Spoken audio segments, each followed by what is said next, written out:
Chicago. Ordinary cops are losing the battle against the super freaks. Then a miracle happens. The Chicago PD lets a green guy into the ranks to try and help out. So at the request of Matt Hickman, we're going all the way back to 1992 and the golden age of Image Comics. Become a patron and make your own requests. Massive spoilers are massive for the Savage Dragon comics. You've been warned. On with the show. Savage Dragon number 5. We begin the last issue we'll be covering of Savage Dragon with him beating up and arresting Doubleheader, a dude with 2 mouths that I'm not entirely sure how that helps him with being a bad guy. Definitely gonna help him in prison though. But while he's arresting him, Dragon thinks he may have saw Mighty Man flying through the sky, but he shakes it off and heads back to the station house. A little later, Freak Force, the collection of supers now working for the CPD, meets up for their first get-together after they were all rushed through the academy. The team is officially Dragon, Dart, Barbaric, Spike a girl from the basement, who is named Horridus, and Rapture, a hero that Ricochet brought back in the backup story from last issue that I totally glossed over. And Ricochet herself is too young to join, but she's definitely allowed to stick around to be a sidekick, or mascot, whatever you want to call her. But Dragon sees Frank skulking away and tries to talk with him, yet Frank can't tell Dragon the trouble he's truly in. Yet Dragon turns back around as Dart is yelling at the captain. Apparently Zipman, that they brought in last issue, is filing excessive force charges for Dart, using darts to stop him. So now she's no longer able to use darts, which is kind of her thing, so kind of hilarious. But then that whole thing gets interrupted as Bonnie Harris storms through the police station to berate and accuse Dragon of trying to strong-arm her with the police before storming off just as quickly. Dragon then has to explain the whole Debbie thing to Rapture, which also gives us, the audience, a decent rundown of how things are playing out. Then we cut over to Overlord and the Vicious Circle, who is talking about the Annihilators, a new super freak gang creeping in on their territory. But then Throwaway Dork, yes, that is his real canon name, and I love it, brings up that Lieutenant Darling isn't a good man in the CPD anymore, because now it's Captain Stewart who's calling the shots for the Freak Force. For his troubles and pointing out the boss's failings, Throwaway Dork is disintegrated. Back at the CPD, Freak Force is sparring,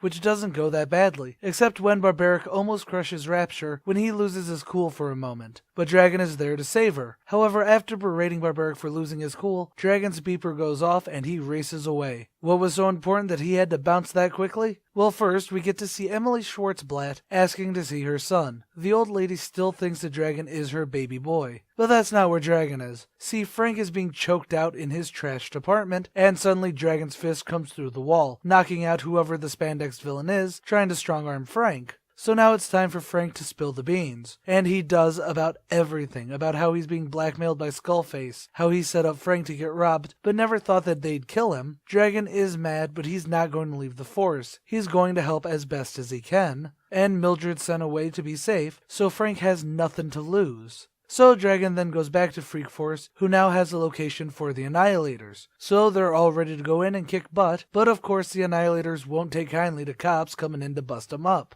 However, that is where the issue ends, with them beating through the wall saying, "Police, you're under arrest." And while there's not really a lot of plot in this issue, since it's mainly just giving us buffers on where all the other stories are, from Debbie's death to Dragon's maybe mama, what does get explosive in this is Frank's betrayals finally coming to a head, which frankly is one of my favorite scenes. Not because it's drawn so well that you get the very emotional oeuvre of it all, but because Dragon's reaction afterwards is toned down to be very much in favor of, "I'm going to help you," more than, "I'm going to punish you," though he does bring up how Frank is in extremely deep, and he'll have to answer for that. It's just great, is what I mean. As for Freak Force, they do eventually get their own series, but right now, they're definitely setting up to be a solid team, as we see their general personalities play out in the sparring scene. Horridus is the rookie, Dart is the veteran, Barbaric is the strong guy with a temper problem, and Rapture is the one hitting on Dragon, I think, but I could just be reading into her being just the smart aleck one. Either way, it's a solid team,